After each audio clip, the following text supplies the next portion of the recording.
First off, I want to thank Brigid for making this happen and giving me the honor of speaking to you about this wall. Gloria, who I worked with on this wall, she's going through some health issues, and so she can't be here today. But she sends her best, and she trusts me to speak on her behalf, which is a tall order. So a little bit about me. I grew up reading comic books and drawing and illustration's really my thing. I went to school and I studied drawing and painting while I was simultaneously playing football, and the two worlds conflicted and clashed for a while. And after I got out, I finished with my collegiate football career and my studies. I had an opportunity to play football in Italy, which worked out great because, as you can imagine, I'm surrounded by just the most amazing art, on the planet. And I was also doing what I loved, continuing to play football. And the way that my career worked in Italy is I would play a 6-month football season, and then I would come home and I would work and I would work out, and then I would go back for 6 months, and it's the kind of thing that it was hard to let go of that routine. And what I was doing when I came home for work more often than not is I was painting murals. I started painting murals. I painted a mural for a CrossFit gym. Is everybody familiar with the CrossFit kind of phenomenon that hit about 10 or 12 years ago?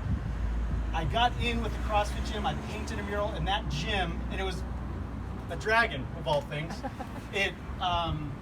That gym blew up, and they'd make videos, and those videos would be on YouTube, and everybody knew that dragon. So then all I had to do is go to a CrossFit gym and say, hey, I'm Matthew Perdoni. I painted the CrossFit New England mural. And they'd say, oh, you're our guy. Paint us Yeti or whatever their mascot was. And it worked out great because it was really, it fit my illustrative style, that kind of excited CrossFit, and I could speak the language because having come off a career playing football, I could be around, that scene and everything worked. Fast forward, I'm out in San Diego visiting my sister for her wedding, and in La Jolla, right on that kind of Bird Rock, La Jolla, Pacific Beach, Turquoise Avenue, I'm sorry, Gloria was painting at the French Gourmet. It's a little bakery in Pacific Beach.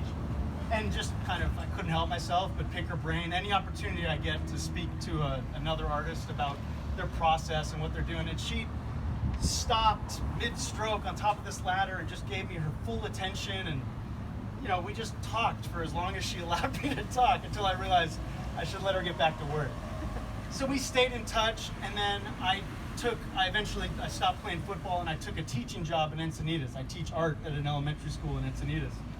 But I wanted to continue painting murals, and so I was just telling Paul, another one of the artists, that I spend my summers traditionally painting murals, and then my school year I teach and I do small illustration jobs. And so Gloria and I, we just continued our relationship over time, and then we painted a wall in City Heights, and then we worked on an illustration together, and then this opportunity came up, and Gloria, the two of us entered the contest that Oceanside Main Street had put together, and Gloria won, and then we sat down and we said, okay, this is another opportunity for us to collaborate. And initially, the concept, Gloria's got a beautiful soft stroke with lots of blending, and she just trusts her brush and trusts diluting the paint and using water and all sorts of things that I'm terrified of. She can just do without even thinking about it. Whereas I'm very much, I keep it in the line. It's sharp. It's like the comic books that I read growing up. So we thought that alone, that contrast, what better contrast, the yin yang idea was already kind of out the gate. It fit Gloria and I, and it fit our two styles. So that was the initial catalyst for the yin yang idea. Her soft strokes, her soft blending versus my hard, kind of rigid, more masculine sharper lines and her soft, more feminine, gentle lines. We thought it'd be a really nice balance. And then it just evolved from there. The everything. And as a reminder, this was the summer of 2020 when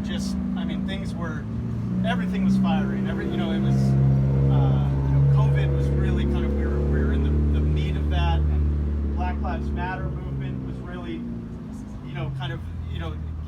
building momentum and kind of getting everybody's attention, and it just, everything seemed to fit with the timing of it, and we were able to kind of evolve our initial plans into what was happening around us, which was really, really special.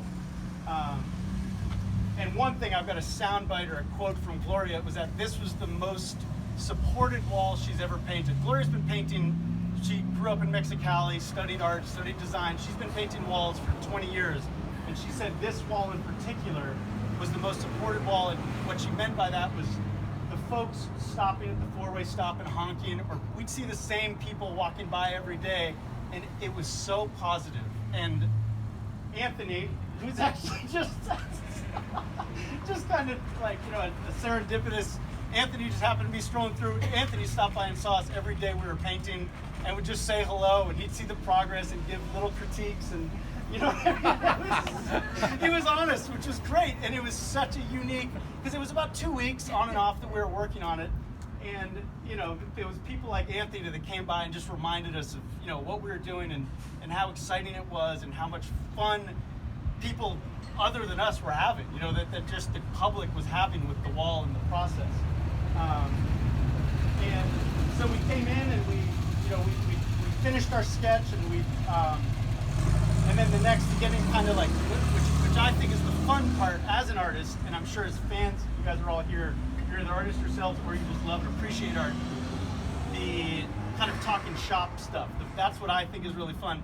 Traditionally, if I'm doing a logo or something like that, I'll project, and you project, and it is what you wanted it to be, and it's right there. Or you can freestyle, and you can just, and Gloria, again, she trusts her abilities more than I know that I think I ever will, and she can freestyle. And then there's the grid system, which I'm sure a lot of you know, and you do a grid, and it's a little bit static. It doesn't feel, it's the grid system, and projecting, to me, it loses some life because there's less room for kind of organic freestyling. And what we did, which I'd never done before, it was kind of a hybrid between freestyling and the grid system. It's, you just make a mess of the wall. We had a black wall and we just made a mess with chalk. We just drew letters and shapes and just whatever you wanted to draw, it didn't matter. And then you took a picture, and over that picture you overlay a grid. And so you overlay your image on top of that picture. So if I have, for instance, this whisker right here, I might have a circle with a line through it. And then I look at my picture and I say, okay, there's the cheek of the dragon and the whisker of the dragon is right by the circle with the line through it. And I'm referencing the image on the screen because we've done the overlay. It still leaves room for, some creativity and kind of some happy accidents and things, but it also, you're true to your original design. You don't want to go too far off a two-road because, again, we had submitted a design and you want to stick to that, as close as you can without being kind of locked and refined in. So that was it. And so we spent about 2 weeks painting and talking and eating and drinking, which I've got to tell you, anytime, if you can land a mural at a brewery / barbecue place, not a bad deal. But yeah, it was just an absolute blast. The people were great. The community was great. Gloria was great. We had friends kind of coming and going.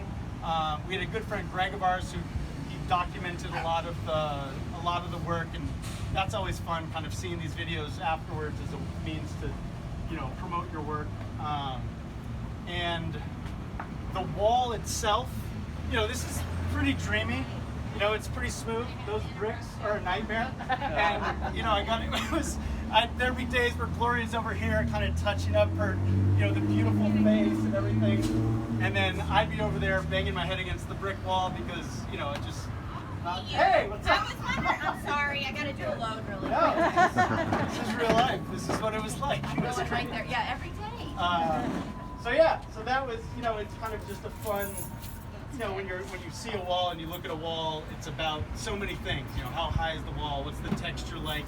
What's the sidewalk like? What's, you know, it's just, again, that's the stuff that I think is really fun when it comes to murals. Just, I don't know if I'm born with you guys with that stuff, but yeah, it was a blast. And I think for the two of us, I can say with confidence that for Gloria and I, it was one of the, you know, it was just one of the more enjoyable walls that, you know, the both of us Plus, they got to eat really good and barbecue. I just missed You that part. I missed already that said part. that, yeah. So it was a blast. And again, Oceanside was unbelievable. It's so supportive and so fun. And that just made all the difference in the world. So, yeah, so that's about it. Thank you. Does anybody have any questions? What are you working on now? What am I working on now? Right now, actually, Oceanside's loosely connected.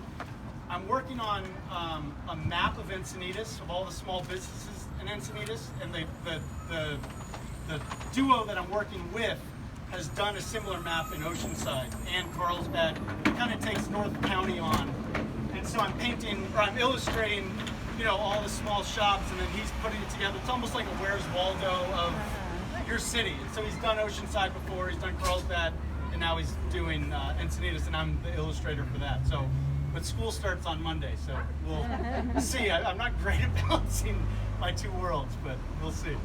Yes. Can you tell us about the painting, what's the life expectancy, and what's the program for refurbishing when it starts deteriorating, and what's the finishing program? Okay, thank you. So I'm a Home Depot bare exterior guy. That's I trust it. I know what it's going to do. I know how the brush is going to, and I know the folks, you know, I know Karen behind the counter. She takes good care of me. I'm not, mixing colors isn't a strength of mine. So the fact that I can go to Home Depot and I can say, okay, I need this orange and then this shade of orange and this, you know, I love that. Gloria is a mixer and she loves mixing paint. So she's got in Culver City, she's got a paint shop and she got 2 5-gallon buckets, one of black, one of white, and we had to mix and it drove me crazy because I need to have, you know, that whole, you know, that gradient scale of, you know, white to black and everything in between. I need to have dishes and cups of that in front of me. I need to know what I'm using. She doesn't. She can just make it on the spot and she's totally confident in that. I'm not that way. So it's an exterior, it's a mural paint. This company focuses in, I want to say, I can't think of Luna or something. It's a shop in Culver City, but they focus in exterior mural paint and the life expectancy. I mean, they're confident it's 20 years. Yeah, and then there is a graffiti coat that the city put on after we finished. And that graffiti coat, any new paint can be washed off, but it'll never affect the paint underneath. So that, and I mean, it looks beautiful. It's the first time I've seen it in a couple months, and it looks as good as the day, you know, we finished. So that's really exciting because that's more than I can say for some of my walls. You know, so I need to maybe convert to the, you know, to Gloria's camp. So did that answer your question? Yes. Okay, good. Yeah. So, Anything else? all right. Thank you. Great. Thank you Thank so you. much. Thank you.